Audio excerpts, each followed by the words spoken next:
না হৃদয়, আমি তোমাকে ছাড়া বাঁচতে পারবো না। আমি অন্য কাউকে বিয়ে করতে পারবো না। আমি যদি বিয়ে করি তোমাকেই করব, কারণ আমি তোমাকেই ভালোবাসি। আমি আর অন্য কারোর সাথে থাকতে পারবো না। তুমি আমাকে যেখানে রাখো আমি সেখানেই সুখে থাকবো। তুমি যা খাবে আমিও তাই খাবো। দেখো নীরা, এটা শুধুমাত্র তোমার আবেগের কথা। আবেগ দিয়ে জীবন চলে না, বাস্তবতা অনেক কঠিন, যা তুমি সহ্য করতে পারবে না। তাহলে তুমি কি চাও বলো? আমি চাই তোমার সুখ।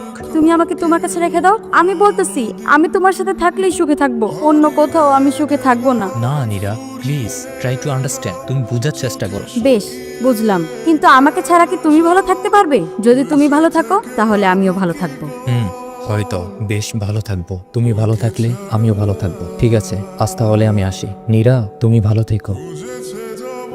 আমি জানি তোমাকে ছাড়া আমি কখনোই ভালো থাকবো না। নিয়তি বড় আজব জিনিস, যা কাউকে হাসায় আবার কাউকে কাঁদায়। আমাদের মতো মধ্যবিত্ত পরিবারের ছেলেদের অনেক সুন্দর সুন্দর স্বপ্ন থাকে, ইচ্ছা থাকে, যা আমাদের কখনো পূরণ হয় না।